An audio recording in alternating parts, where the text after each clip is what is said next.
Hello नमस्ते good evening, क्या हाल चाल। मैं सिद्धार्थ शर्मा आपका अपना सिट सर एक और धमाकेदार सेशन के साथ हाजिर हूं। आज हम पढ़ने जा रहे हैं the rise of nationalism in Europe का पार्ट नंबर 3।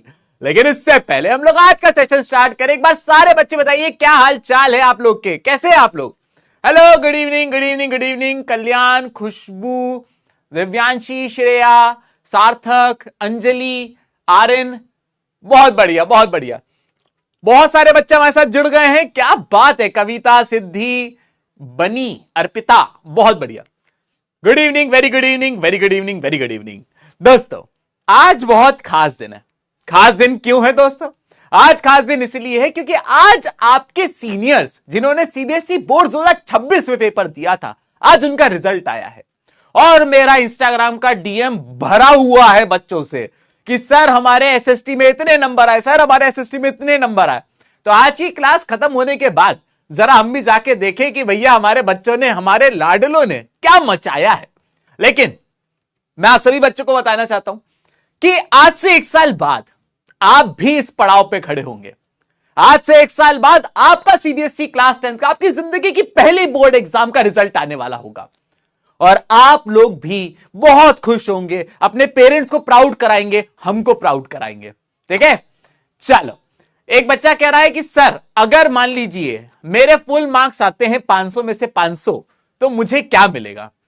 चलो यार, ये तो थोड़ा सा कमिटमेंट वाली बात हो जाती है। तुम लोग यार है ना बड़ी महंगी महंगी चीजें बोल देते हो। अच्छा एक बात बताओ, क्या चाहते हो? अगर तुम्हारे फुल मार्क्स आ जाए तो क्या गिफ्ट चाहते हो मेरी तरफ से? बताओ, चलो आज हो जाए। क्या गिफ्ट चाहते हो? चलो बताओ बताओ बताओ।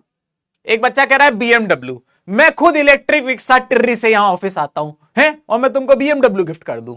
कोई ऐसी चीज तो बताओ जो मेरे मैं अफोर्ड कर सकूं। ठीक है, बताइए बताइए क्या चाहिए। एक बच्चा कह रहा है मैकबुक, एक बच्चा कह रहा है लैपटॉप, एक बच्चा कह रहा है आईपैड, एक बच्चा कह रहा है आपका ऑटोग्राफ। ओफो, रोल्स रॉयस। ओके, एक बच्चा कह रहा है डेयरी मिल्क। यार तुम कितने प्यारे बच्चे हो यार, है ना। तुम्हें पता चल गया कि सेठ सर 5 रुपए वाली डेयरी मिल्क ही दे सकते हैं। लेट्स गो यार। देखो मैकबुक, आईपैड, आईफोन, ये सब तो पीडब्ल्यू आपको दे ही देता है ना। मैकबुक, आईपैड, आईफोन, ये सब चीजें तो आपको पीडब्ल्यू दे ही देता है। मैं चलो आपको एक कमिटमेंट देता हूं। मुझे मालूम है तुम लोग इसको रील वील काट देते हो, लेकिन चलो कोई बात नहीं। जिस बच्चे के, मैं कहता हूं जितने बच्चों के हमसे पढ़कर बोर्ड्स 2027 में 500 में से 500 नंबर आएंगे, उन बच्चों को मेरी तरफ से, जितने भी बच्चे होंगे, मैं पहले बता रहा हूं हमसे पढ़कर जितने बच्चों के आएंगे उनको मेरी तरफ से दोस्तों नाइकी का एक बहुत ही सुंदर सा बैकपैक में गिफ्ट करूंगा। ठीक है, चलो ऐसी चीज जो तुम आगे अपने स्कूल ले जा सको, अपने कोचिंग ले जा सको, 12th के बाद अपने कॉलेज ले जा सको। एक ऐसा बैकपैक कि भाई साहब जब तुम क्लास में एंट्री मारोगे तो बच्चे कहेंगे ओ माय गॉड ये आदमी कौन आ गया। चलो चलिए चलिए चलिए चलिए, प्यार तो है यार तुम लोग के साथ, कैसी बातें कर रहे हो तुम लोग। डन है दोस्तों, तो आज की क्लास को हम लोग कर देते हैं स्टार्ट। डन है, पक्की बात पक्की बात। तुम एक चाहो तो तुम इसकी रील काटो और मुझे टैग कर दो ताकि 1 साल बाद मैं तुमको भुला भी ना पाऊं। ठीक है, चलो दोस्तों। हाँ, जितने बच्चों के आए, जितने बच्चों के हमसे पढ़कर आए, सबको नाइकी का बैकपैक। डन, चलो दोस्तों। तो अब हम बात कर लेते हैं। सबसे पहले आज की क्लास में हम पढ़ने क्या वाले हैं। आज की क्लास में हम इंपॉर्टेंट टॉपिक्स पढ़ने जा रहे हैं। आज की क्लास अभी तक की आपकी सबसे इंपॉर्टेंट क्लास होने वाली है। मैं आपको छोटी बात नहीं करूंगा। There is a high chance भी बता देता हूं, 90% चांस ये है कि बोर्ड्स 2027 में ये जो टॉपिक लिखे हैं इनमें से कोई एक क्वेश्चन आपको बोर्ड 2027 में मिल जाएगा। 90% चांस है इस बात के। तो इसीलिए आज की क्लास आपके लिए मोस्ट इंपॉर्टेंट होने वाली है दोस्तों। क्या पढ़ने जा रहे हैं हम लोग आज की क्लास में? आज हम पढ़ेंगे यूनिफिकेशन ऑफ जर्मनी के बारे में, इसके बाद मेकिंग ऑफ इटली के बारे में पढ़ेंगे, फिर हम यूनिफिकेशन ऑफ ब्रिटेन पढ़ेंगे और लास्ट में हम नेशनलिज्म और इंपेरियलिज्म के बीच में डिफरेंस पढ़ेंगे दोस्तों। डन हो गई मेरी बात? चलो, तो सबसे पहले आज की क्लास को स्टार्ट करने से पहले मैं आप लोगों को जर्मनी ले जाना चाहता हूं। मैंने आप लोगों को पिछली क्लास में एक बात बताई थी कि दोस्त जर्मनी नाम का कच्चू देश ना हो गए है। अगर आप यहां अगर आप फ्रांस से थोड़ा सा इस डायरेक्शन में आ जाएंगे तो यहां पर आपको एक जगह दिखेगी जिसका नाम था प्रूशिया। और प्रूशिया से अगर आप और आगे चले जाएंगे तो यहां पर आपको एक जगह देखने को मिलेगी जिसका नाम था रशिया। तो हमने पिछले पार्ट में पढ़ लिया था कि अगर आप फ्रांस से इस डायरेक्शन में आगे की तरफ जाएंगे तो यहां पे आपको प्रूशिया देखने को मिलेगा। तो हुआ ये कि प्रूशियन एम्पायर था और प्रूशिया में एक राजा थे, लेकिन प्रूशियन एम्पायर के जो लोग थे वो चाहते थे कि उनके देश में भी डेमोक्रेसी आए। वो चाहते थे कि उनका एक देश हो, एम्पायर ना हो, उनका एक देश हो। वो चाहते थे जितने भी जर्मन बोलने वाले लोग हैं वो सारे के सारे जर्मन बोलने वाले लोग मिलके एक देश बना ले, एक राष्ट्र बना ले जिसका नाम होगा जर्मनी। तो इसके लिए क्या हुआ, जर्मनी कैसे बना, आइए ये समझते हैं कि प्रूशियन एम्पायर से जर्मनी कैसे बना। सबसे पहली चीज यहां पे ये हुई, मैं आपको बताना चाहता हूं ग्रिम ब्रदर्स के बारे में। अगर आप ग्रिम ब्रदर्स की बात करें, G for Grimm, G for Germany, तो ग्रिम ब्रदर्स ने जर्मनी के नेशनलिज्म को जगाने में बहुत बड़ा रोल प्ले किया। एक देश को बनाने के लिए देश के लोगों में देशभक्ति होनी चाहिए। जब भारत के लोगों के अंदर इस तरीके की देशभक्ति आई कि इस देश के लिए मर मिट जाएंगे, जान कुर्बान कर देंगे, तब जाके भारत देश आजाद हुआ था। तो वैसे ही जर्मनी में नेशनलिज्म की भावना जगाने में ग्रिम ब्रदर्स का बहुत बड़ा योगदान था। आइए समझते हैं इन्होंने क्या किया। ग्रिम ब्रदर्स जर्मनी के शहर हनाऊ में पैदा हुए थे और इन दोनों भाइयों ने 6 साल प्रूशियन एम्पायर के गांव गांव में जाके ये लोग ट्रेवल किए। और जब ये अपने साथ गांव गांव जाके ट्रेवल कर रहे थे तो गांव वालों से, लोकल लोगों से इन लोगों ने जितनी भी स्टोरीज थी उन सारी स्टोरीज को लिखना शुरू किया। नॉर्मली क्या होता है कि हमारे दादाजी, हमारी दादी कोई स्टोरी बच्चों को सुनाती है, नेक्स्ट जनरेशन को सुनाती है, लेकिन ये जो स्टोरीज ट्रांसफर हो रही होती है ये ओरल ट्रांसफर हो रहा होता है, कोई रिटन रिकॉर्ड नहीं होता है। और ये बात ग्रिम ब्रदर्स को पता थी कि ऐसी कई कहानियां हैं, ऐसी कई स्टोरीज हैं जो हमारे देश के लोकल उसमें बसी हुई हैं, और अगर उनको डॉक्यूमेंट नहीं किया गया, अगर उनको लिखा नहीं गया तो आज नहीं तो कल ये स्टोरीज खत्म हो जाएंगी। और इसीलिए ग्रिम ब्रदर्स 6 साल अपने जीवन के दिए और वो लोग गांव गांव गए और उन्होंने जाके वहां के लोगों की फेरी टेल्स वगैरह जाके लिखना शुरू किया। ग्रिम ब्रदर्स के बारे में ये बताया गया है कि ये लोगों ने जब ये सब लिखना शुरू किया उसके बाद इन्होंने ये किताबें लोगों को पढ़ाई, उनको ये कहानियां पढ़ाई, उनको ये स्टोरीज पढ़ाई, उनको ये पोट्रीज पढ़ाई। तो प्रूशियन एम्पायर के लोगों के अंदर जर्मन नेशनलिज्म, देशभक्ति जगना शुरू हुई। देखते ही देखते जो ग्रिम ब्रदर्स थे ये लोग पॉलिटिक्स में उतर गए, और वो भी कौन सी पॉलिटिक्स, लिबरल पॉलिटिक्स में उतर गए। लिबरल पॉलिटिक्स का मतलब होता है जब आप अपने देश को आजादी के लिए लड़ने जाओ उस तरीके की जब आप पॉलिटिक्स करते हो तो उसे लिबरल पॉलिटिक्स कहते हैं।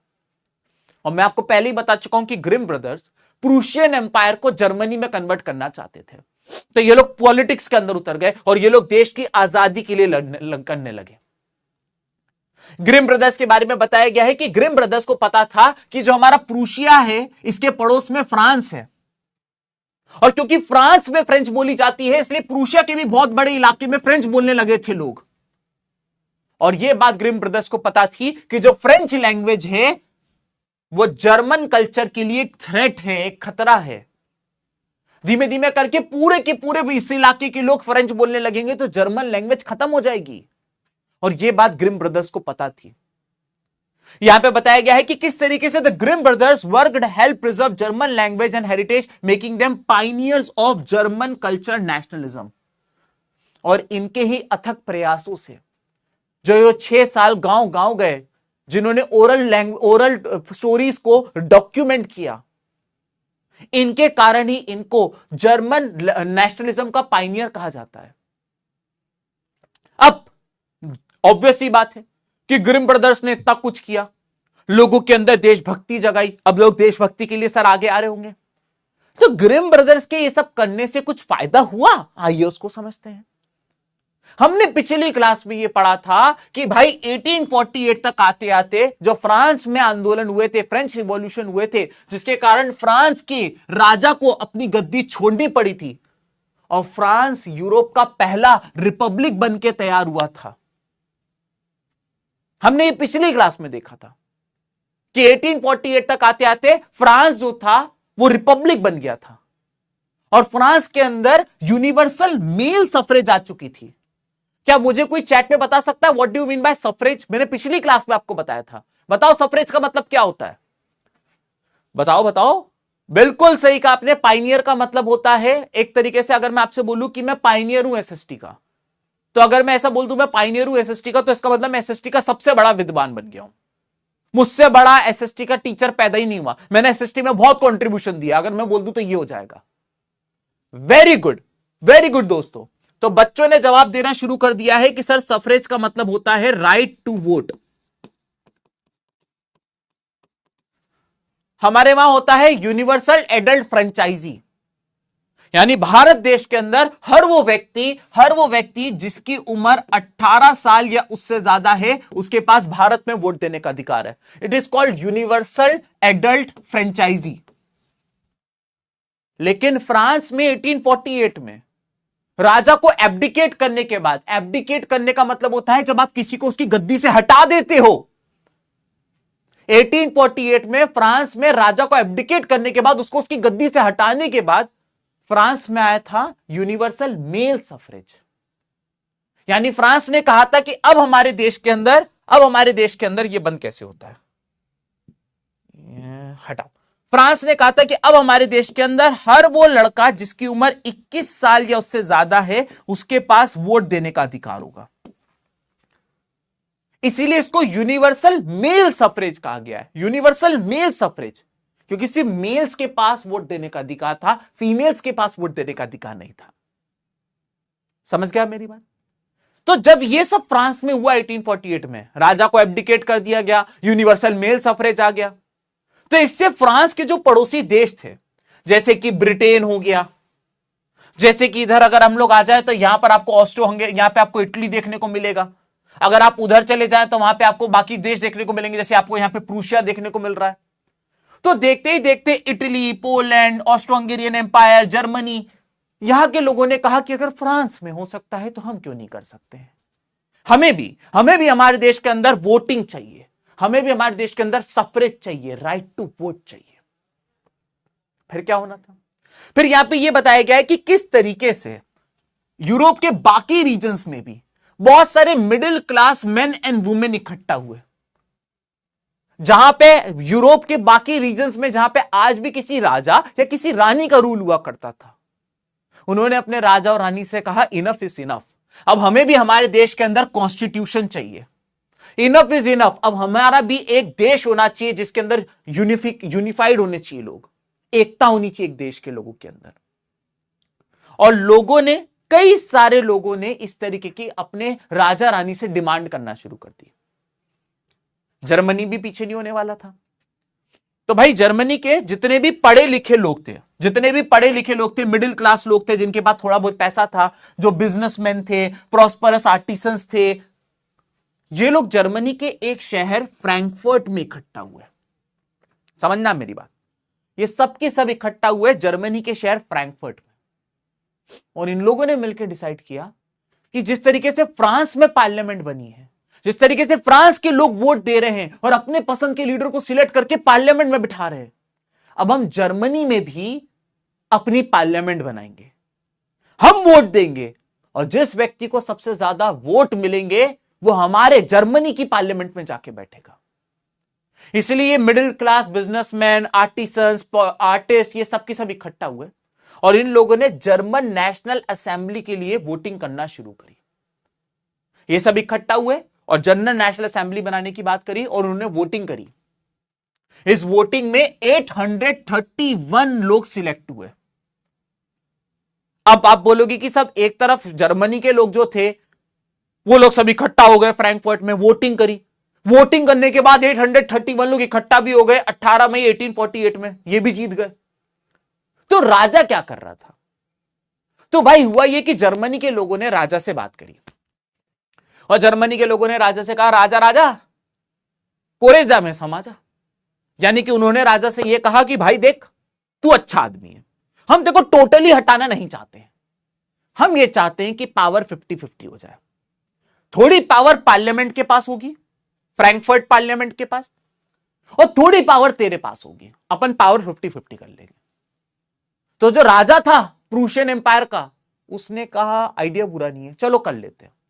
तो राजा ने इनको परमिशन दे रखी थी एक तरीके से, और उन्हीं की परमिशन के कारण पहले सब लोग फ्रैंकफर्ट में इकट्ठा हुए। इकट्ठा होने के बाद वोटिंग करी, जर्मन नेशनल असेंबली बनी। उस जर्मन नेशनल असेंबली के अंदर 831 लोग सिलेक्ट होके आए।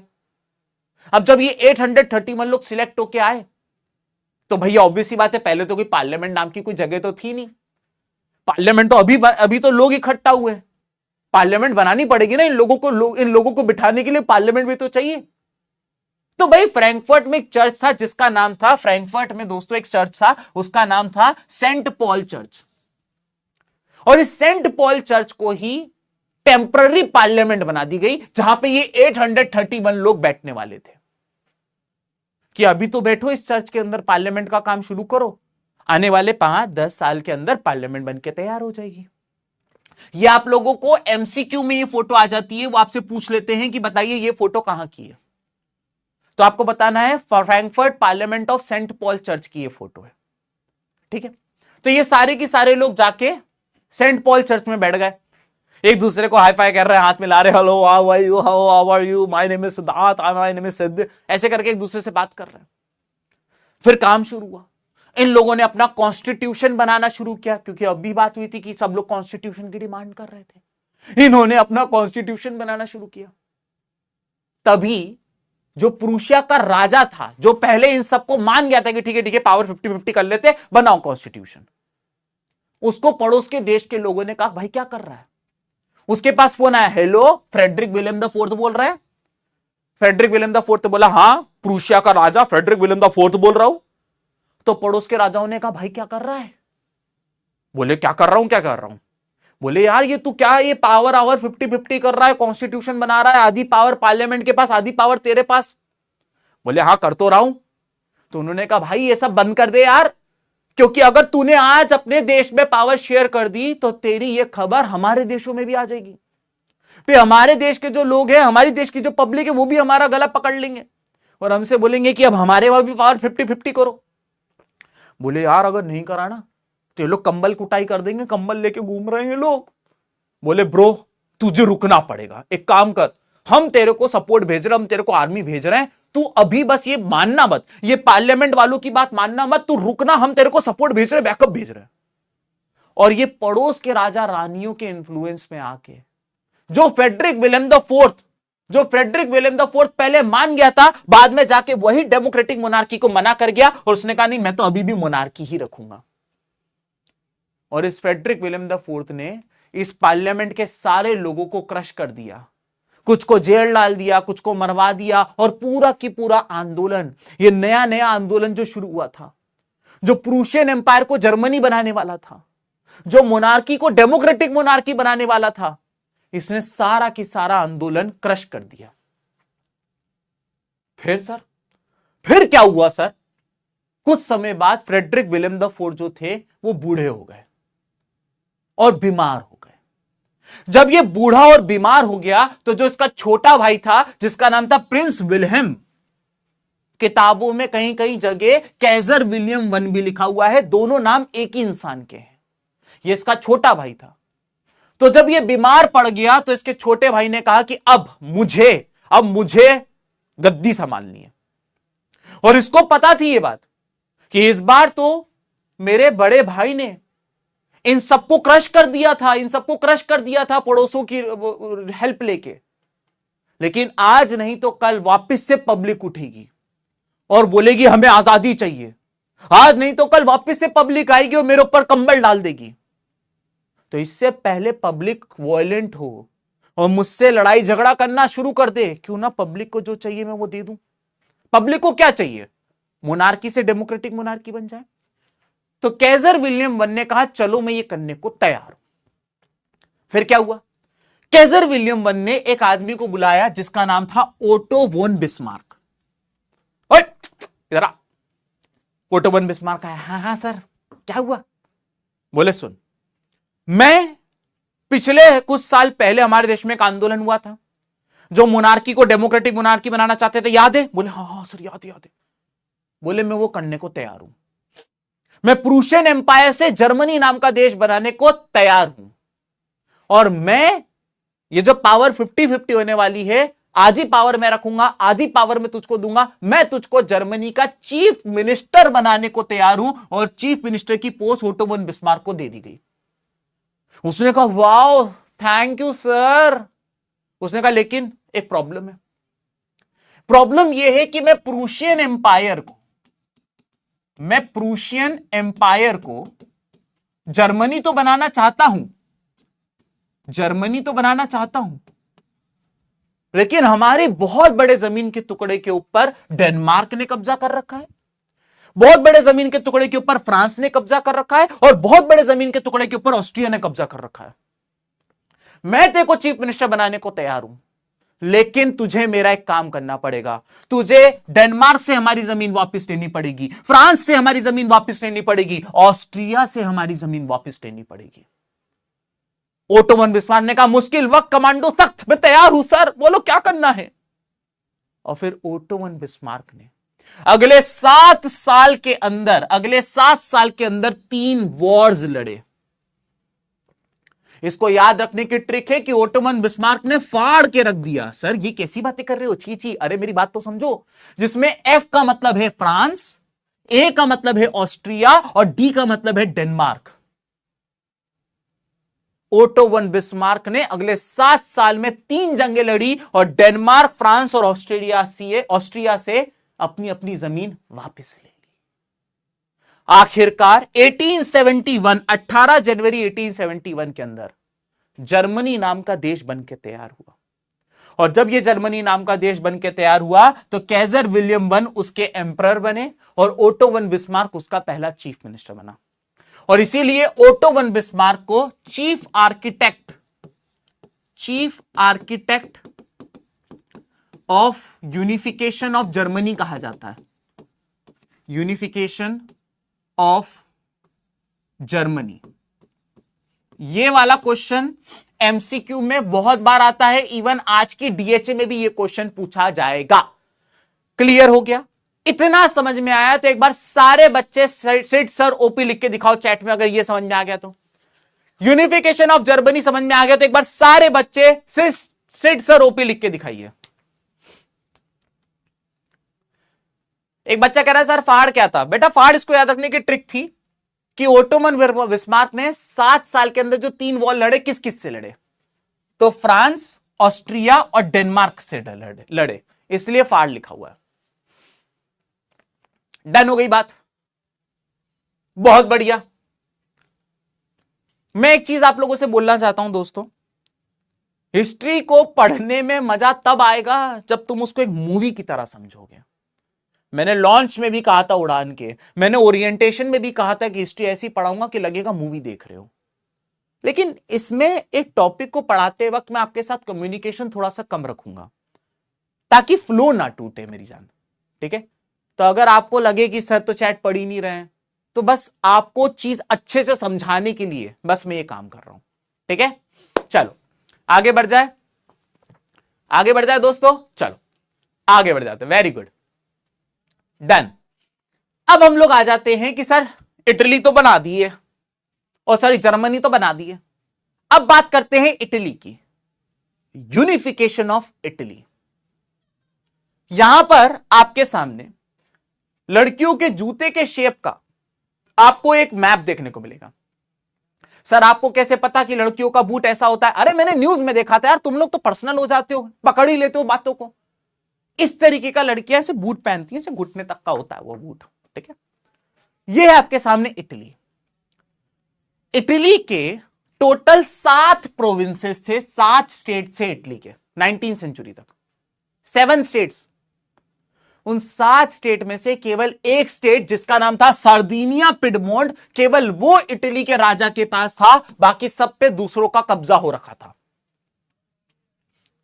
मिडिल ऑफ 19वीं सेंचुरी, यानी यहां मैं बताना चाह रहा हूं 1850 की बात हो रही है।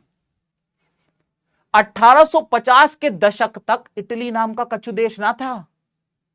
इटली 7 प्रोविंसेस में टूटा हुआ था। और उस 7 प्रोविंसेस में से केवल एक प्रोविंस विच वाज सर्दिनिया पिडमोंट, केवल वो इटली के राजा के कंट्रोल में था, बाकी सब पे पड़ोसियों ने कब्जा कर रखा था।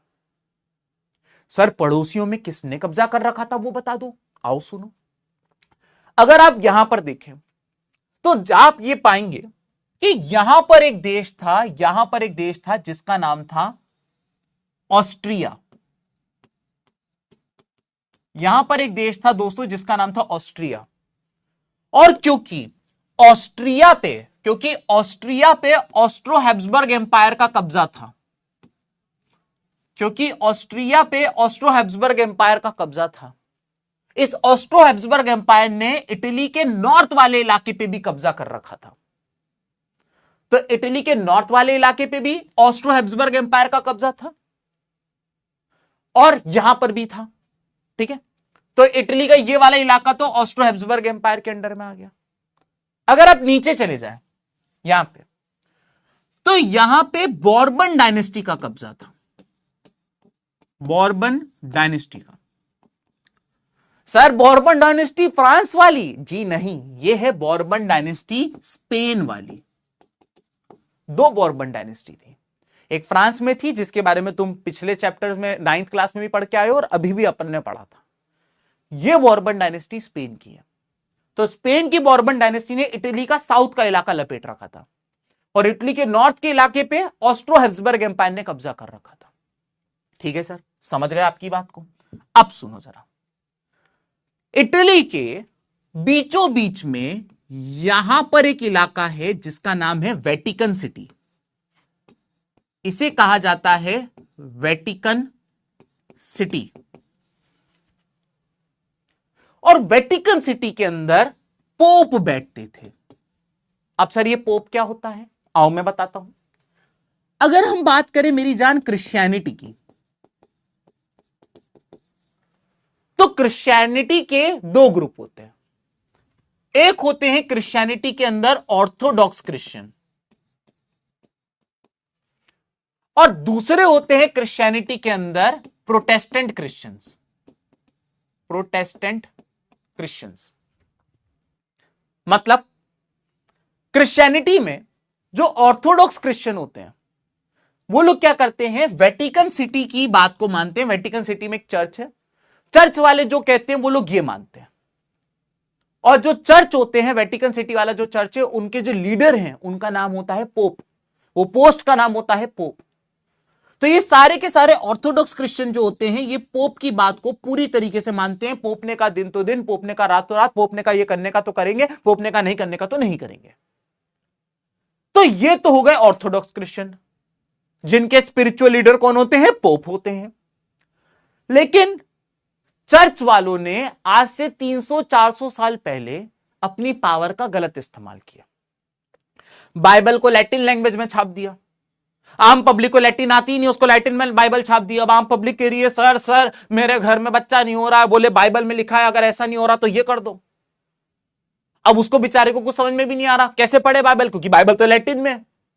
किसी ने कहा सर सर मैं तो बहुत गरीब हूं, बोले बाइबल में लिखा अगर गरीब हो तो ये कर दो। अब वो पढ़ नहीं सकता क्योंकि बाइबल तो लैटिन में है। तो कई बार चर्च वाले इस तरीके से अपनी पावर का मिसयूज करते थे, लोगों को साइंस ही नहीं पढ़ने देते थे। उनको पता था कि अगर लोग साइंस पढ़ लेंगे तो उनको पता चल जाएगा कि 2 पत्थर को घसने पे चिंगारी निकलती है, कोई चमत्कार नहीं है, ये साइंस है, फ्रिक्शन है ब्रो। तो चर्च वाले ये सब करते थे। तो क्या हुआ, क्रिश्चियनिटी में ही एक ग्रुप ऐसा था जिसने कहा कि हमें ये ऑर्थोडॉक्स क्रिश्चियंस की बात अच्छी नहीं लग रही, मुझे लग रहा है कि ये करप्शन कर रहे हैं, मुझे लग रहा है कि ये धोखा दे रहे हैं, मुझे लग रहा है कि ये झूठ बोल रहे हैं। तो ऑर्थोडॉक्स क्रिश्चियन में से कुछ क्रिश्चियन लोग निकले और उन्होंने प्रोटेस्ट किया कि नहीं हम इसके खिलाफ है, हम प्रोटेस्ट करते हैं। जिन लोगों ने प्रोटेस्ट किया वो बन गए प्रोटेस्टेंट क्रिश्चियंस, समझे। और इस तरीके से दूसरा ग्रुप क्रिश्चियनिटी का है वो है प्रोटेस्टेंट क्रिश्चियंस। खैर वापिस आ जाओ सिलेबस में।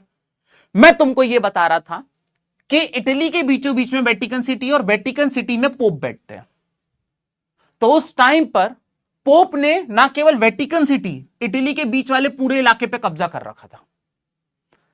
अब इटली नाम का देश के टुकड़े हो रखे और हर टुकड़े पे किसी और का कब्जा है। नॉर्थ पे ऑस्ट्रो हैब्सबर्ग एम्पायर का कब्जा है, साउथ में बॉर्बन डायनेस्टी ऑफ स्पेन का कब्जा है, और अगर मिडिल वाले की बात करें तो पोप का कब्जा है, यानी पेपल स्टेट्स का कब्जा है। अब सर इटली वालों को नहीं लगता कि उनको उनका देश बना लेना चाहिए? बिल्कुल लगता है। उसी में एक क्रांतिकारी वीर व्यक्ति आए थे जिनका नाम था गुजिप मजीनी। गुजिप मजीनी जो थे, अगर हम इनकी बात करें तो गुजिप मजीनी 1807 में इटली के जेनोआ में पैदा हुए थे, और गुजिप मजीनी चाहते थे कि इटली, बाकी जिन लोगों ने उस पर कब्जा कर रखा है वो सबकी सबसे इटली को कब्जा छुड़वा के रहें। तो दोस्त गुजिप मजीनी ने क्या किया, कई सारी सीक्रेट सोसाइटीज बनाई। पहली सीक्रेट सोसाइटी ने बनाई यंग इटली नाम की, जो मर्सेल में बनाई थी, जो कि इटली में एक शहर है। ये दोनों और दूसरी जो सीक्रेट सोसाइटी ने बनाई थी वो बनाई थी यंग यूरोप, जो कि स्विट्जरलैंड की कैपिटल बर्न में बनाई गई थी। यहां से आपको एमसीक्यू आता है, आपको एग्जाम में बोल देगा कि बताओ यंग यूरोप नाम की सीक्रेट सोसाइटी किसने बनाई? मजीनी ने। आपसे बोल देगा यंग इटली नाम की सीक्रेट सोसाइटी किसने बनाई? मजीनी ने बनाई। तो मजीनी ने दो सीक्रेट सोसाइटी बनाई, यंग इटली और यंग यूरोप। मजीनी इतना ज्यादा इटली को एक देश बनाना चाहता था, इतना ज्यादा इसके अंदर क्रांति भरी हुई थी कि सबको हटाना चाहता था, कि एक बार इसने एक आंदोलन किया भी। मैं आपको यहां पे दिखाता हूं, ये देखो, एक बार इन्होंने लिगुआरिया नाम की जगह में एक आंदोलन किया भी 1831 में, लेकिन इनको पकड़ लिया गया और इनको उठा के एग्जाइल पे स्विट्जरलैंड भेज दिया गया। अब अगर आप अभी तक ये नहीं समझ पा रहे हैं कि सर एग्जाइल का मतलब क्या होता है, एग्जाइल का मतलब ये होता है कि अगर मान लो, ठीक है, मान लो कि ये व्यक्ति है और ये व्यक्ति कोशिश कर रहा था लिगुआरिया में आंदोलन करने की, कुछ गुमताड़े करने की कोशिश कर रहा था, पकड़ लिए गए, धर लिए गए। अब दो ऑप्शन है, या तो जेल में डाल दो, और या तो मार दो, और या तो इसको छोड़ दो। ठीक है, अगर पकड़ लिया या जेल में डाल दिया और मार दिया तो इनके जो सपोर्टर है वो वायलेंट हो सकते हैं। अगर ऐसे ही छोड़ दिया तो ये कल को फिर आ जाएंगे। तो एग्जाइल पर भेज दिया जाता था, यानी कि उनको उनके देश से, उनके शहर से निकाल के किसी और देश, किसी और शहर में भेज दिया जाता था। तो इनको जब ये लिगुआरिया में रिवॉल्यूशन करना चाह रहे थे और इनका रिवॉल्यूशन फेल हो गया, तो इनको पकड़ के एग्जाइल में भेज दिया। एग्जाइल में कहां भेजा गया? स्विट्जरलैंड की कैपिटल बर्न में भेज दिया गया इनको। स्विट्जरलैंड की कैपिटल बर्न में इनको एग्जाइल में भेज दिया गया। लेकिन ये ठहरे मजीनी, ये वहां पे जाके इन्होंने एक अलग ही सीक्रेट सोसाइटी बना ली जिसका नाम था यंग यूरोप। तो पहले तो ये इटली को आजाद कराने की बात कर रहे थे, लेकिन जब स्विट्जरलैंड भेजा गया तो ये पूरे यूरोप को आजाद कराने की बात करने लग गए। मजीनी का कहना था कि God had intended nations to be a natural unit of Mankind.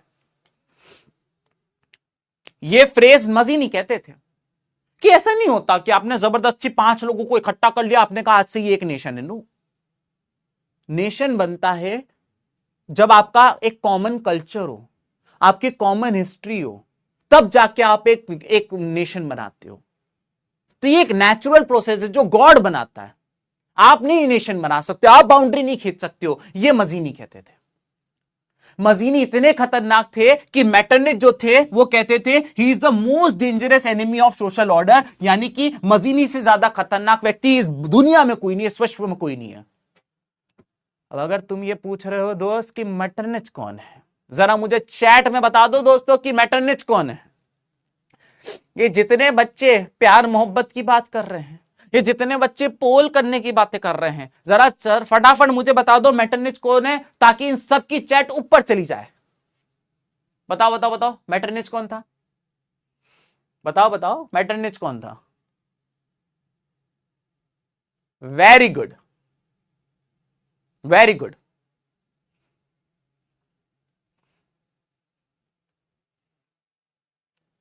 Very good. मैंने आप लोगों को बताया था कि किस तरीके से बैटल ऑफ वाटरलू लड़ा गया था 1815 में। मैंने आपको बताया था उस बैटल ऑफ वाटरलू में जहां एक तरफ नेपोलियन था, वहीं दूसरी तरफ ऑस्ट्रिया, ब्रिटेन, प्रूशिया और रशिया थी। ऑस्ट्रिया नाम का जो देश था, इस ऑस्ट्रिया नाम के देश के जो चांसलर थे उनका नाम था मेटरनिच। इनका नाम था मेटरनिच।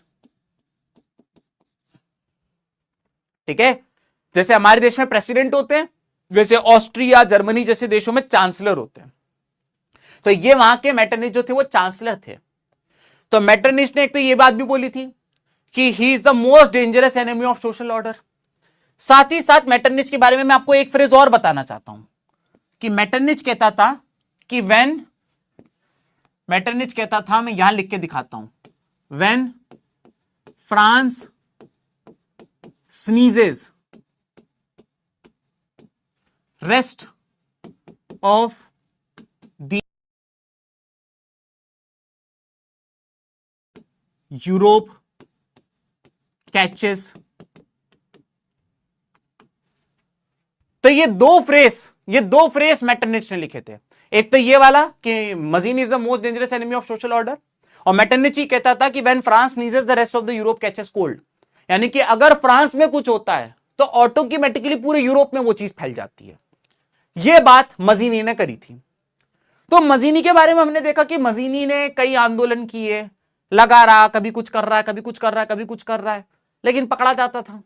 सीक्रेट सोसाइटी बनाई, यंग यूरोप, यंग इटली, लेकिन तब भी कुछ नहीं हो पा रहा। तभी 1833 में मजीनी से मिलने आए गरिबाल्डी।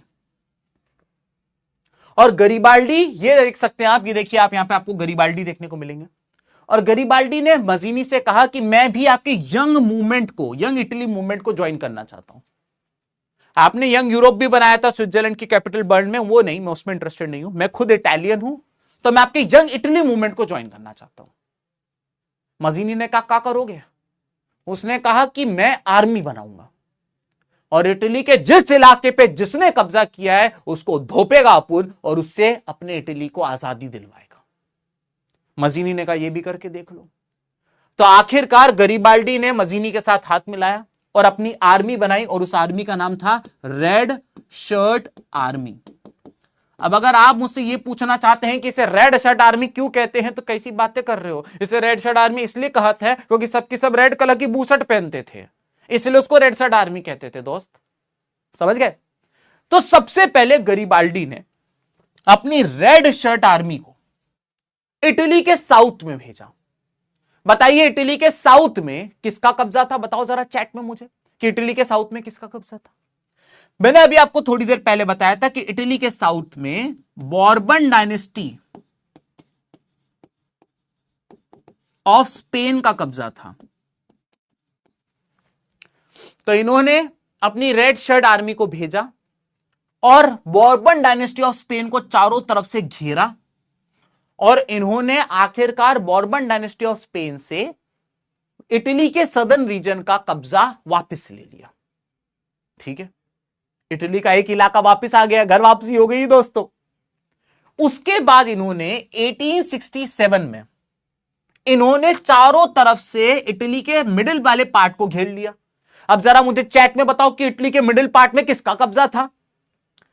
तो इटली के मिडिल पार्ट को चारों तरफ से घेर लिया, और जैसा कि आप लोग चैट में लिख पा रहे हैं, वेरी गुड दोस्तों, कि इटली के मिडिल पार्ट के अंदर पोप का कब्जा था, यानी पैपल स्टेट का कब्जा था।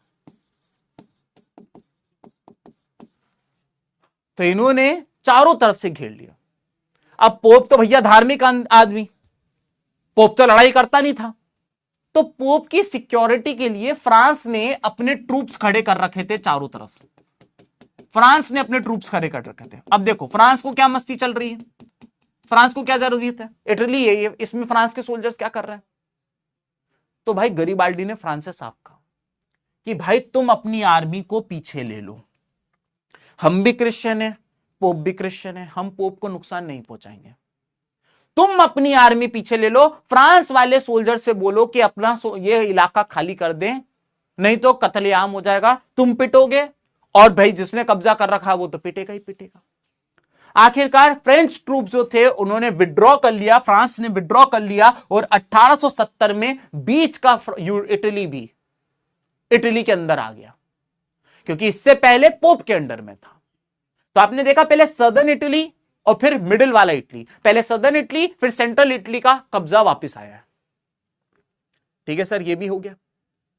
अब ये सब चल रहा है, आपने एक बात नोटिस करी, इटली के राजा, उनका क्या, इटली के राजा खुद चाहते थे कि इटली नाम का देश बने, लेकिन वो तो कुछ कुछ कर ही नहीं रहा है, सबकी चुप मजीनी और गरीबाल्डी नहीं कर रखा। तो इटली के राजा ने अपने चीफ मिनिस्टर को बुलाया। Sir chief minister? जी हां, जैसे जर्मनी का चीफ मिनिस्टर था ओटो वन बिस्मार्क, इटली का चीफ मिनिस्टर था काउंट कैमिलियो केवोर, CCC। और उसने अपने चीफ मिनिस्टर काउंट कैमिलियो केवोर से कहा, तेरा खून कब खोलेगा रे, मैंने तेरे को काय के लिए चीफ मिनिस्टर बना के रखा रे बाबा, अगर सारा काम गरीबाल्डी को ही करना, अगर सारा काम मजीनी को ही करना है, तो तू काय को चीफ मिनिस्टर बना बैठा है रे, तेरा खून कब खोलेगा। तो जब इटली के राजा विक्टर इमैनुअल द टू ने उसको ऐसा बोला, तो उसकी ईगो पे लग गई। उसने कहा हाँ बात तो सही है, सारा काम तो गरीबाल्डी ने कर लिया, मजीनी ने कर लिया, हम तो कुछ कर ही नहीं। तो ये जो था ना काउंट कैमिलियो केवोर, ये बहुत ही बढ़िया ये डिप्लोमेट था, ये बहुत बढ़िया एक डिप्लोमेट था। ना ये रिवॉल्यूशनरी था, ना ये डेमोक्रेट था, ये बहुत बढ़िया डिप्लोमेट था। इसको बातें करके चीजें मनवाना आता था। तो काउंट कैमिलियो केवोर ने क्या किया, अब आप देख सकते हैं साउथ का इटली इकट्ठा हो गया है, सेंट्रल इटली इकट्ठा हो गया है, लेकिन नॉर्थ की इटली पे अभी भी ऑस्ट्रो हैब्सबर्ग एम्पायर का कब्जा है। तो काउंट कैमिलियो केवोर गए नॉर्थ इटली वालों के पास, यानी ऑस्ट्रो हैब्सबर्ग एम्पायर के पास, और उन्होंने उससे बोला कि भाई चुपचाप ये इलाका खाली कर दो, नहीं तो हम आपके ऊपर चढ़ाई कर देंगे और सब कत्लेआम हो जाएगा। आखिरकार काउंट कैमिलियो केवोर की बात मानी गई, और उसके बाद वहां से भी सारी फोर्सेस जो थी उन्होंने रिट्रीट कर दिया, और आखिरकार नॉर्थ इटली भी जो था वो इटली का देश बनके तैयार हो गया। ठीक है, और इस तरीके से पूरा इटली यूनिफाई हो गया। आप देख सकते हैं इस तरीके से पूरा इटली यूनिफाई हो गया। मैं कभी कभी एक बात सोचता हूं दोस्तों, कि इटली को अपने 7 प्रोविंस को इकट्ठा करने के लिए 11 साल लग गए। जर्मनी को अपने 39 प्रोविंसेस को एक करने में 23 साल घिसना पड़ा। लेकिन क्या आपको पता है भारत के आजादी से पहले कितने प्रोविंस थे? 565 प्रोविंस। और सरदार वल्लभ भाई पटेल ने 565 प्रोविंस को मात्र 18 महीने 18 मंथ्स में एक कर दिया। इसीलिए उनको आयरन मैन ऑफ इंडिया कहा जाता था, लोह पुरुष कहा जाता था। एक ऐसा लोहा जिसने भारत के 565 टुकड़ों को जोड़कर एक देश बनाया, भारत बनाया। ऐसे थे हमारे सरदार वल्लभ भाई पटेल जी। अभी मैं बोल रहा हूं तो मुझे गूज़बम्स आ रहे हैं उनके बारे में। तो एक बार सारे बच्चे सरदार वल्लभ भाई पटेल ओपी लिख दें, सारे बच्चे एक बार सरदार वल्लभ भाई पटेल ओपी लिख दें।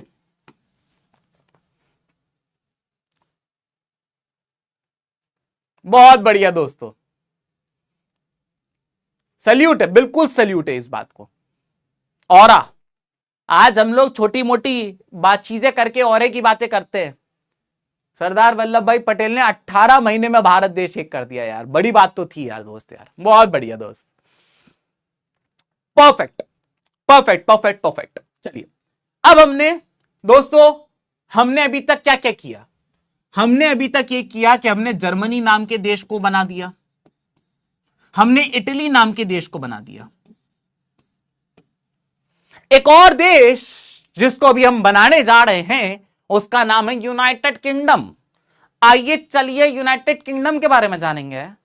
दोस्तों जैसा कि आपको पता है 18 सेंचुरी से पहले तक यूनाइटेड किंगडम नाम का कोई देश ही नहीं था, यानी कि 1700 तक, 18 सेंचुरी का मतलब होता है 1700 तक यूनाइटेड किंगडम नाम का देश ही नहीं था। यूनाइटेड किंगडम में अलग अलग एथनिसिटी के लोग रहा करते थे। फॉर एग्जाम्पल अगर आप इंग्लैंड चले जाएं तो वहां इंग्लिश लोग रहा करते थे, अगर आप वेल्स चले जाएं तो वहां पे वेल्श लोग रहा करते थे। अगर आप स्कॉटलैंड चले जाएं तो वहां पे स्कॉटिश या स्कॉट लोग रहा करते थे। और अगर आप आयरलैंड चले जाएं तो वहां पे आयरिश लोग रहा करते थे। सर ये एथनिसिटी क्या होता है? आपने लिख तो दिया है एथनिसिटी, लेकिन बताते नहीं हो, आजकल छुपा रहे हो चीजें। अरे यार सॉरी यार, तुम तो यार गुस्सा ही हो जाते हो। एथनिसिटी का मतलब होता है, एथनिसिटी का मतलब होता है ग्रुप ऑफ पीपल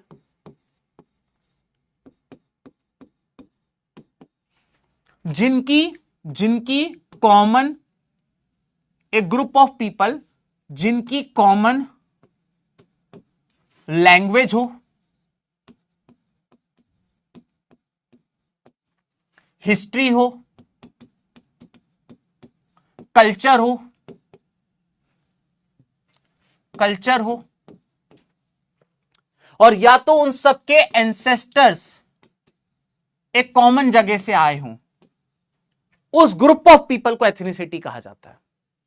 ठीक है, यानी जैसे आप कर्नाटक चले जाएं तो कर्नाटक के सारे लोग जो है ना वो कन्नड़ा बोलते हैं। अब उससे कोई फर्क नहीं तुम हिंदू हो चाहे मुस्लिम हो, तुम लड़का हो चाहे लड़की हो, चाहे तुम अमीर हो गरीब हो, कोई फर्क नहीं पड़ता। Just because you speak Kannada language you all belong to a common ethnicity which is Kannada. ठीक है, तो अगर आपकी कोई कॉमन लैंग्वेज है या आपका कॉमन कल्चर या हिस्ट्री है या आप सबके एंसेस्टर कोई एक जगह से आए हैं तो आप एक एथनिक ग्रुप है। 1700 के आसपास यूनाइटेड किंगडम नाम का कछु देश ना थे। पूरे देश इलाके पे 4 अलग अलग एथनिसिटी के लोग रहते थे। कहीं रह रहे हैं वेल्श लोग, कहीं रह रहे हैं इंग्लिश लोग, कहीं रह रहे हैं स्कॉटिश लोग, कहीं रह रहे हैं आयरिश लोग। तो सर ये सबका मिला के एक देश कैसे बना, आइए वो समझते हैं। तो सबसे पहले 16th सेंचुरी में इंग्लैंड का एक राजा था जिसका नाम था king Henry the eighth. King Henry the eighth England का राजा था।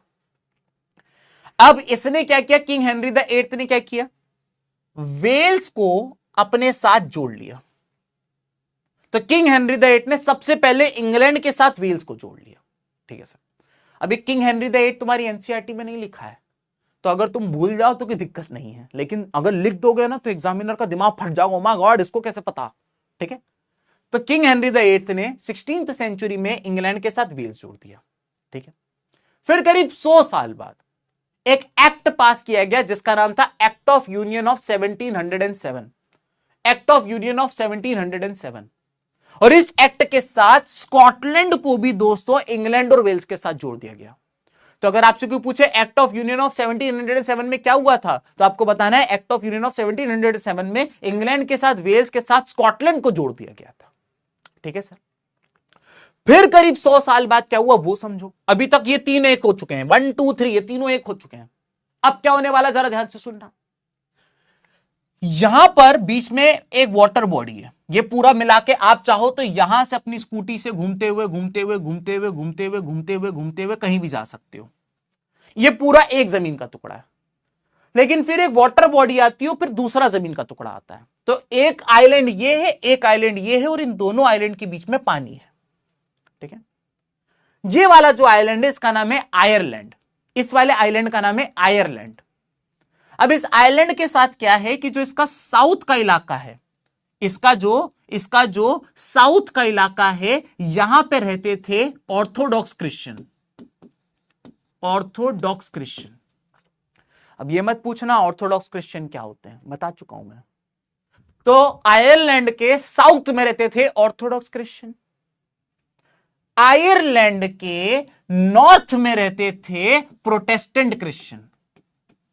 यहां रहते थे प्रोटेस्टेंट क्रिश्चियंस, यहां रहते थे ऑर्थोडॉक्स, वहां रहते थे प्रोटेस्टेंट, यहां रहते थे ऑर्थोडॉक्स, वहां रहते थे प्रोटेस्टेंट। और इस पूरे इलाके में भी, यानी कि स्कॉटलैंड में, वेल्स में और इंग्लैंड में भी प्रोटेस्टेंट क्रिश्चियंस रहते थे। तो 1801 में इन तीनों ने मिलकर, क्योंकि ये तीनों तो एक बन चुके थे, इंग्लैंड वेल्स और स्कॉटलैंड तो एक देश बन चुका था। 1801 में इन तीनों ने मिलकर आयरलैंड के नॉर्थ वाले इलाके के लोगों को भड़काना शुरू किया।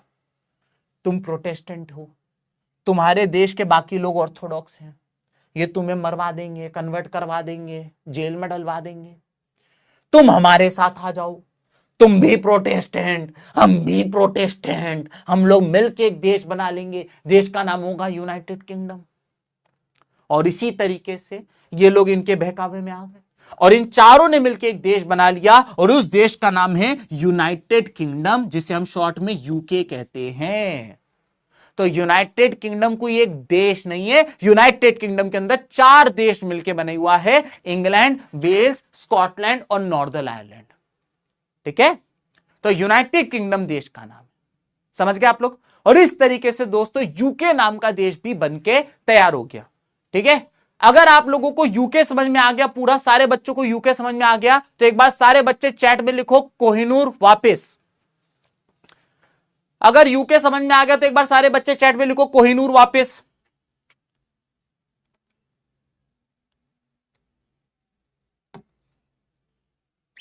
तब तक हम पानी पी लेते हैं। पोल होगा बेटा, पोल होगा यार।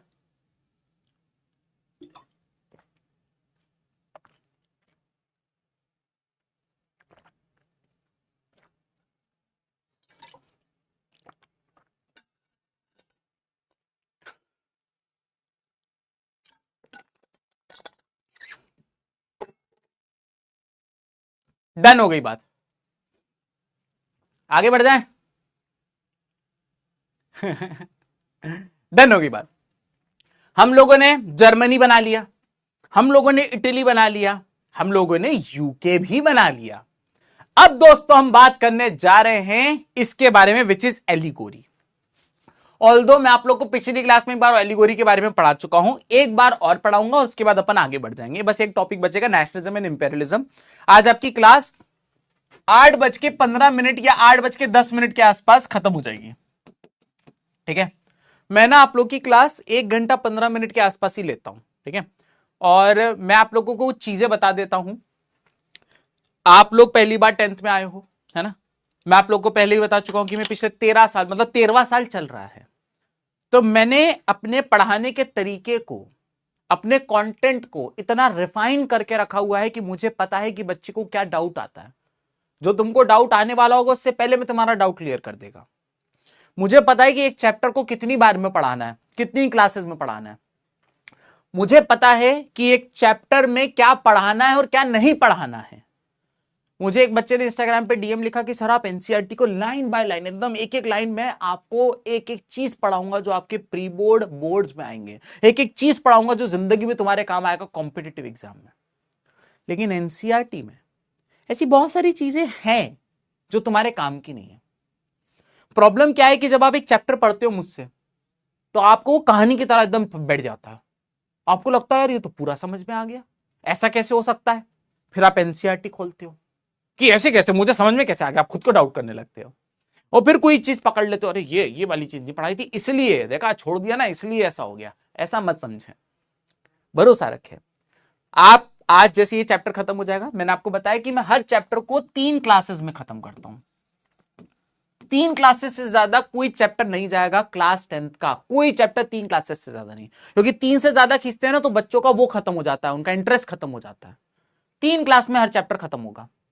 और आज चैप्टर खत्म होने के बाद आप पिछले 10, 15, 20, 25, 50 जब से ये चैप्टर इस एनसीईआरटी में है, आप उसके क्वेश्चन पेपर निकालिए और आप ये पाएंगे कि 1 नंबर का एमसीक्यू या एक भी शॉर्ट आंसर या लॉन्ग आंसर हमारे क्लास के बाहर नहीं होगा।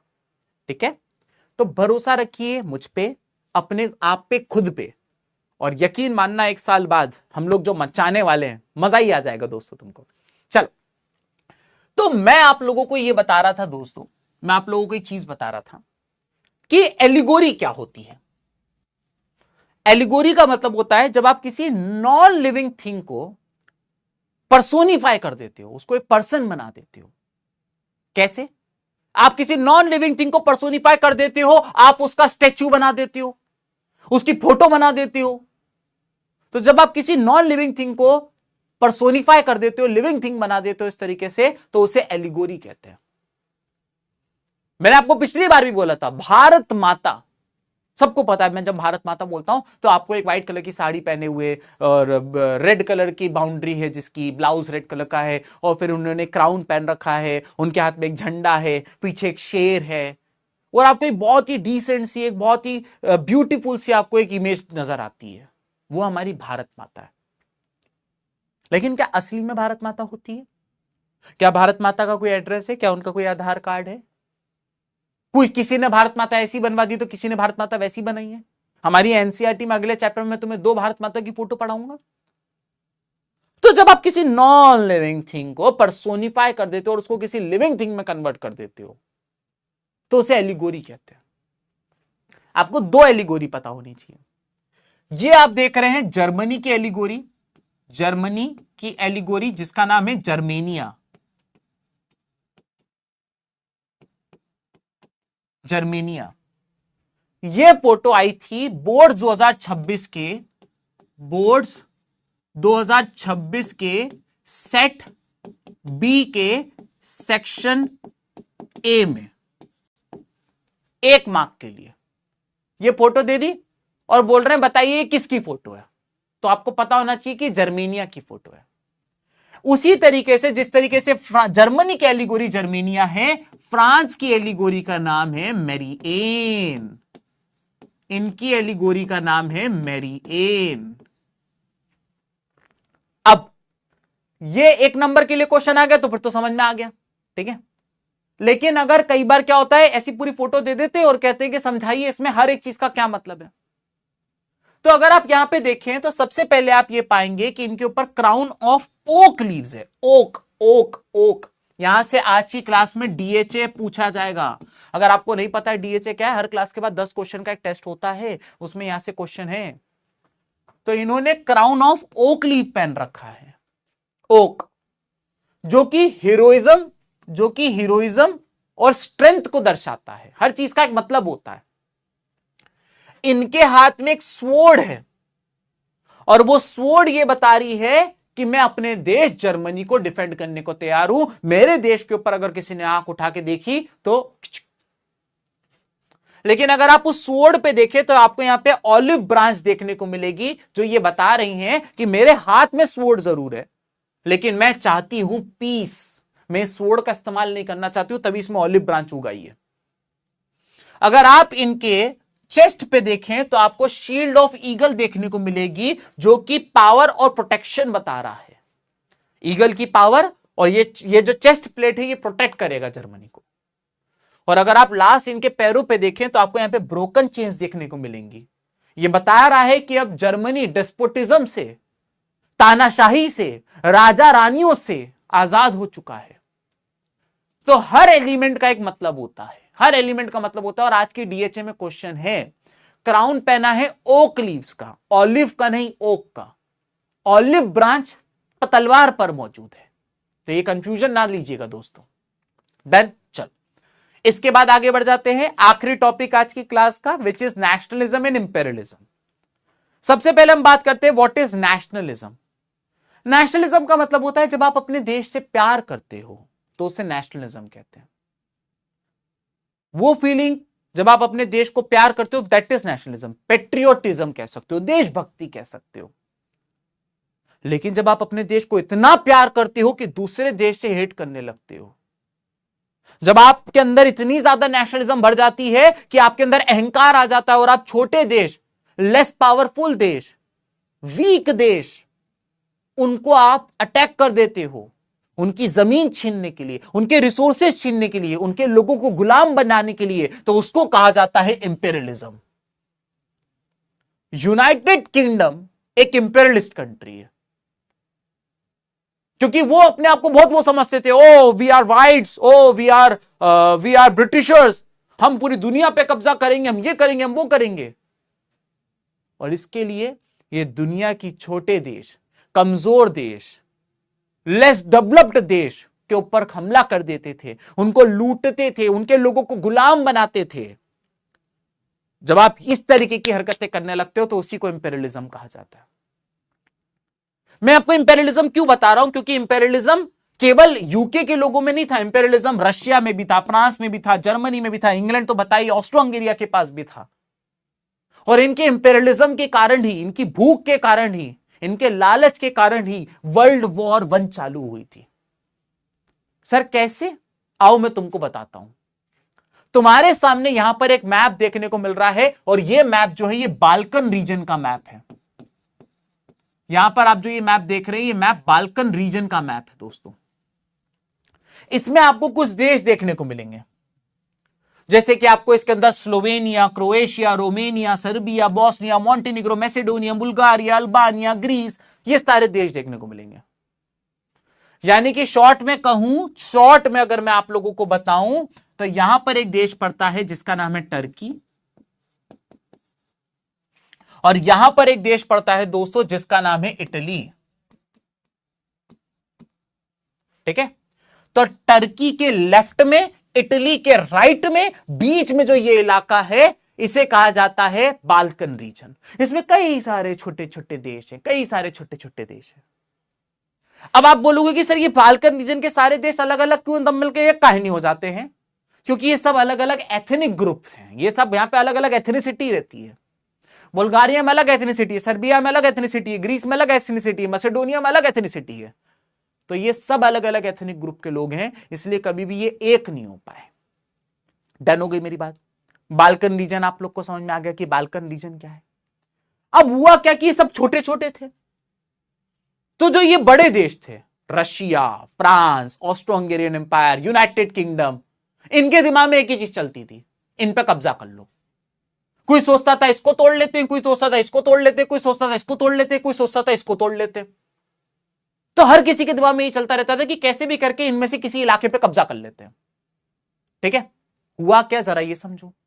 कहानी में ट्विस्ट ये आया कि ऑस्ट्रो हंगेरियन एम्पायर के एक प्रिंस थे, और ऑस्ट्रो हंगेरियन एम्पायर के प्रिंस का नाम था आर्क ड्यूक फ्रांस फर्डिनांड।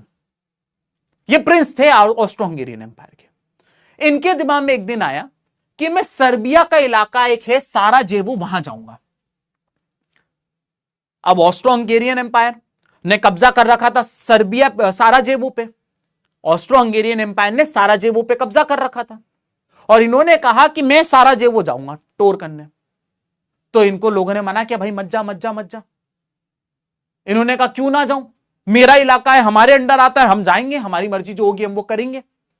तो लोगों ने उससे कहा कि साराजेवो के जो लोग हैं एक्चुअली वो सर्ब्स हैं, वो सर्बिया वाले हैं, हमने उनके ऊपर जबरदस्ती कब्जा करके रखा हुआ है, और वो हमसे बिल्कुल खुश नहीं है। अगर आप जाओगे तो हो सकता है आपकी हत्या कर दी जाए। लेकिन आर्क ड्यूक फ्रांस फर्डिनांड जो था वो एकदम चिड़चिड़ा था, नहीं मैं तो जाऊंगा, मैं तो जाऊंगा। तो लोगों ने कहा अच्छा जा भाग यहां से। तो आर्क ड्यूक फ्रांस फर्डिनांड अपनी वाइफ के साथ एक ओपन कार में साराजेवो चले गए। भाई कितना बड़ा लल्लू आदमी। मालूम है कि भाई जान को खतरा है, कायदे से तो जाना ही नहीं चाहिए, लेकिन भाई ओपन कार में गए हुए हैं, मस्ती तो देखो इनकी। तो जब ये ओपन कार में गए, तो साराजेवो में जब ये पहुंचे, तो एक लड़का था जिसका नाम था जेम्स प्रिंसेप, जो कि ब्लैक हैंड नाम के ग्रुप का मेंबर था। ये पहले से घात लगाए बैठा हुआ था। इसने कहा आ अभी तेरे को गोला मार के धुआं धुआं कर दूंगा। और जैसे ही फ्रांस फर्डिनांड की कार वहां पहुंची, इसने गोला मारा, लेकिन इत्तेफाक से फ्रांस फर्डिनांड इसमें बच गए, उनकी कार निकल गई, लेकिन पीछे वाली गाड़ी जो इनके काफिले में थी उस पर बम पड़ गया।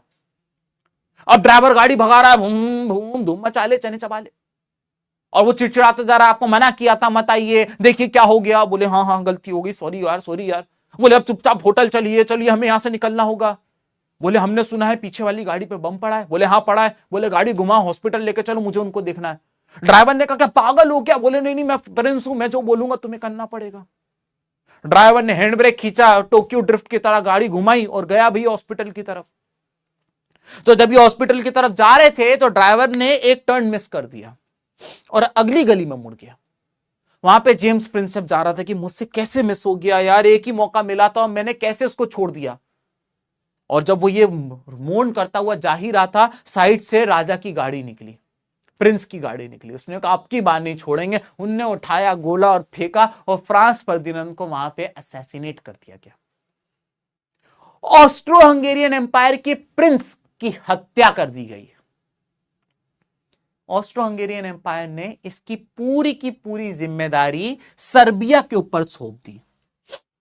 क्योंकि आपको पता होगा साराजेवो में सर्ब थे जो सर्बिया में घुसना, सर्बिया का पार्ट बनना चाहते थे।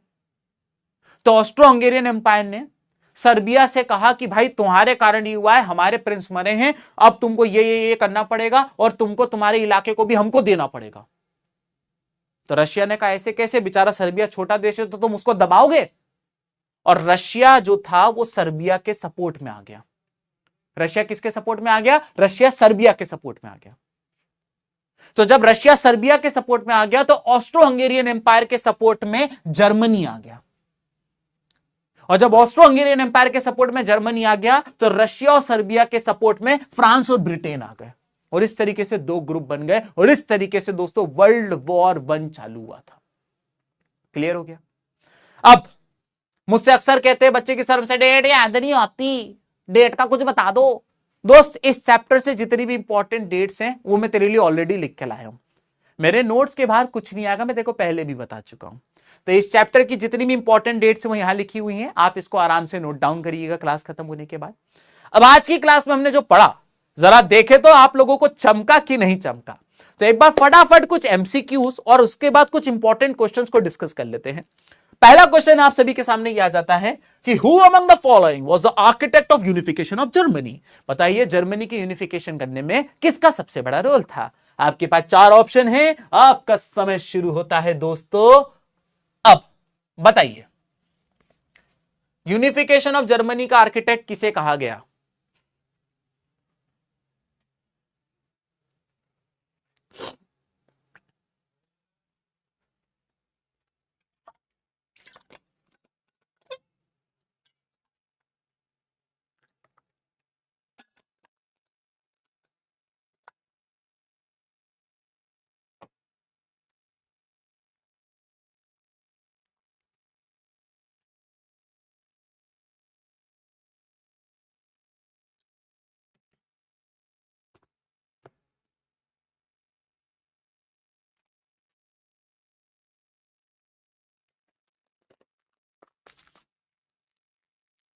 डन।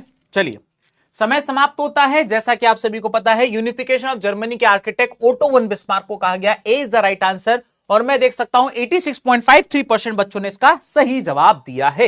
यह है आपके सामने लीडर बोर्ड और पहले का कभी कभी लीडर बोर्ड नहीं दिखाता है, क्षमा याचना चाहते हैं आपसे। यह था पहले वाले क्वेश्चन का जवाब। अगला क्वेश्चन आपकी टीवी स्क्रीन के ऊपर यह रहा कि बताइए एलिगोरी ऑफ फ्रांस के बारे में which of the following is not true. Not true ये क्वेश्चन आ चुका है बोर्ड्स में, 2023 में पूछा गया था ये क्वेश्चन। ठीक है, आपका समय शुरू होता है दोस्तों अब।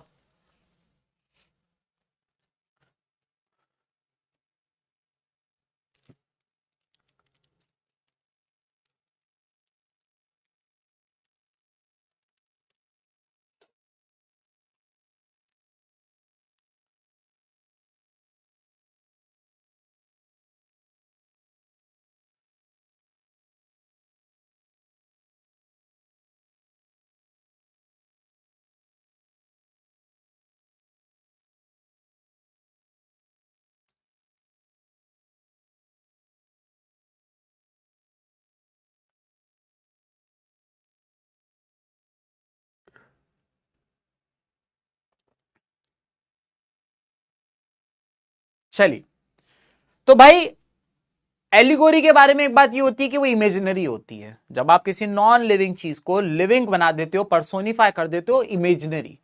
अगर वो इमेजिनरी है तो हाउ इज इट पॉसिबल कि उन्होंने फ्रेंच रिवॉल्यूशन में पार्टिसिपेट किया होगा? पॉसिबल ही नहीं है क्योंकि वो तो इमेजिनरी है। तो इसलिए इसका सही जवाब है दोस्तों बी, ये वाली चीज पॉसिबल नहीं हो सकती है। 65% बच्चों ने सही जवाब दिया है। ये आपके सामने लीडर बोर्ड है, आप देख सकते हैं यहां पे अभी हमारे सामने टॉप 10 आपके सामने मौजूद है। तो इसका सही जवाब होगा बी, उन्होंने फ्रेंच रिवॉल्यूशन में पार्टिसिपेट नहीं किया था। एलिगोरी इज इमेजिनरी, और कोई काल्पनिक चीज, इमेजिनरी चीज जो असली नहीं है वो रिवॉल्यूशन में कैसे पार्टिसिपेट करेगी मेरी जान, है ना। चल आगे बढ़ जाते हैं। अभी जो मैंने आपको बताया इससे 4 क्वेश्चन बहुत इंपॉर्टेंट हैं जो आपकी प्री बोर्ड और बोर्ड में पूछे जाते हैं रिपीटेडली। पहला क्वेश्चन आपको बताना है ओटो वन बिस्मार्क का जर्मनी बनाने में क्या रोल था, 2019 का क्वेश्चन है। ठीक है, यह क्वेश्चन पिछले साल भी पूछा गया था एक सेट में, यानी ये वाला क्वेश्चन 2026 में भी आया था। ये वाला क्वेश्चन 2026 में भी आया था। तो आपको वही बताना है कि किस तरीके से उसको चीफ मिनिस्टर बनाया गया और उसने 7 साल के अंदर 3 वॉर लड़े और उसने फ्रांस से, ऑस्ट्रिया से और डेनमार्क से अपनी जमीन जुगाड़ी, है ना। और ये सारी बातें आपको उसमें लिख के आनी है। तो ये पहला वाला क्वेश्चन ये आ जाता है। दूसरा क्वेश्चन आ जाता है कि बताइए ब्रिटेन नाम का देश कैसे बना। ये 2019 का क्वेश्चन है।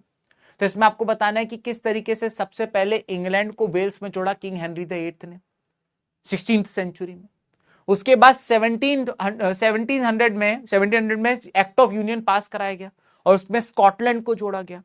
और उसके बाद किस तरीके से 1801 में नॉर्दर्न आयरलैंड के लोगों को, क्योंकि वो भी प्रोटेस्टेंट थे, उनके साथ जोड़ के एक कर दिया गया। ये वाला क्वेश्चन बहुत बहुत बहुत इंपॉर्टेंट है। आप देख सकते हैं 2012, 13, 17, 23, 24 कितनी बार पूछा जा चुका है कि इटली नाम का देश कैसे बना। तो आपको बताना है नॉर्थ इटली पे ऑस्ट्रो हैब्सबर्ग का कब्जा था, सदर्न में बॉर्बन डायनेस्टी ऑफ स्पेन का कब्जा था, बीच में पोप का कब्जा था। और किस तरीके से गरिबाल्डी ने अपनी रेड शर आर्मी से पहले साउथ इटली को अपने कब्जे में लिया, फिर सेंट्रल इटली को घेरा और फ्रेंच गैरिसन ने फिर विड्रॉ करा। और उसके बाद काउंट केमिलियो केवोन ने अपनी डिप्लोमेसी का इस्तेमाल करके किस तरीके से ऑस्ट्रो हैब्सबर्ग एम्पायर से नॉर्थ इटली का इलाका वापस लिया था। ठीक है, तो ये आपको बताना है उसमें पूरे में। आखिरी क्वेश्चन है how much did the ideology of liberalism affect the Europe in early 19th century, explain. बहुत इंपॉर्टेंट क्वेश्चन है 2020, 23, 24, 25 और इस बार भी आने के इसके चांस है। ये वाला क्वेश्चन आपका होमवर्क है, इसको आप पढ़िए, इसको आप थोड़ा सा पढ़िए। आपको मैंने पहले भी कहा क्वेश्चन बैंक आपको लगेगा। ठीक है, तो कोशिश करिए कि आप ये वाला क्वेश्चन आराम से इसको अच्छे से पढ़ लीजिए, है ना। और मुझे बताइएगा इसका आपको आंसर मिला कि नहीं मिला अगली क्लास में, नहीं तो मैं आपको ये वाले क्वेश्चन का भी जवाब देगा। ठीक है, ये आपका एक होमवर्क क्वेश्चन है कि आपको बताना है कि यंग यूरोप नाम की सीक्रेट सोसाइटी किसने बनाई थी। क्लास खत्म होने के बाद इनमें से आपको सही जवाब क्या है आपको नीचे लिख के जाना है। आज की क्लास दोस्तों हम यहीं समाप्त करते हैं। अब मैं आपको 2-3 अनाउंसमेंट देना चाहता हूं। आपकी जो नेक्स्ट क्लास है दोस्तों, आज मेरे ख्याल से वेंसडे है ना, थर्सडे फ्राइडे, आपकी नेक्स्ट क्लास फ्राइडे को होगी। फ्राइडे को 7 PM आपकी नेक्स्ट क्लास होगी। तो इसलिए जरूर आइएगा। कल आपके पास ब्रेक है, तो आप कोशिश करिएगा कि ये चैप्टर जो मैंने आज खत्म करा दिया, आज rise of nationalism in Europe पूरा चैप्टर समाप्त हो गया है पूरा। तो आपने करना क्या है कि अब इस चैप्टर की एनसीईआरटी की रीडिंग लगाएं। मैं आपको होमवर्क बता देता हूं कि अब आपने करना क्या है, एनसीईआरटी की रीडिंग लगाइए। एनसीईआरटी की रीडिंग लगाने के बाद ये आज होगा। कल आपने क्या करना है, आपने क्वेश्चन आंसर्स याद करने हैं इस चैप्टर के। क्वेश्चन आंसर जो है वो आप इस चैप्टर के दोस्तों लर्न करेंगे। सर आप ऐसा क्यों कर रहे हैं, हमसे अभी से क्यों याद करवा रहे हैं। मैं जो आपको पढ़ाता हूं 2-3 चैप्टर्स के बाद उनका टेस्ट लेता हूं। उड़ान 2027 का पहला टेस्ट जो है आपका, पहला टेस्ट वो होने वाला है आपका 10 मई को। 10 मई को आपका पहला टेस्ट होने वाला है और उस टेस्ट के अंदर ये चैप्टर आने वाला है। ठीक है, अभी से आप पढ़ना शुरू कर दीजिए तो आपके लिए आसानी होगी दोस्त। ठीक है, हम फ्राइडे को क्या पढ़ेंगे ये हम फ्राइडे को ही समझेंगे। ठीक है, अभी अपन समझते हैं कि फ्राइडे को क्या करना है। ठीक है, तो ये तो हो गई आज की क्लास की बात। अच्छा, मैं एक चीज आप लोगों से कुछ बात करना चाहता हूं। जिन बच्चों को अब जाना चाहें वो बच्चे जा सकते हैं, जो बच्चे जाना चाहे वो जा सकते हैं। कुछ बच्चों के साथ मुझे कुछ बात करनी है। मुझे कल इंस्टाग्राम पे कुछ बच्चों ने डीएम किए और वो बच्चे पूछ रहे थे कि सर नोट्स कैसे बनाने हैं, ठीक है, तो आपने करना क्या है, नोट्स के ऊपर मैंने डिस्कस कर देता हूं मैं आपके साथ, 5 मिनट लूंगा, बाकी बच्चे जा सकते हैं जो जाना चाहें। तो पहली चीज तो ये कि नोट्स बनाने के लिए आपने करना क्या है कि जैसे कि मान लेते हैं हम ले रहे हैं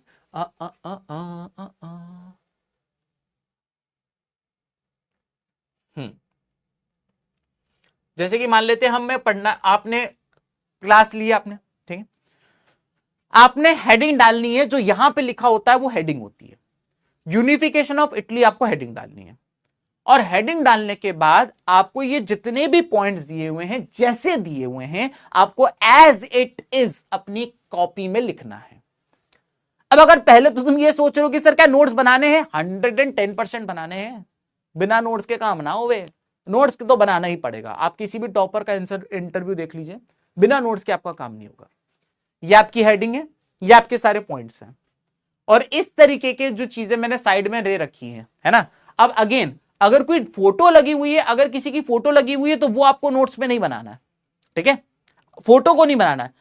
लेकिन अगर आपको इस तरीके का कोई मैप दे रखा है तो आप कोशिश करिए कि रफ में वो मैप भी बना लीजिए, ठीक है।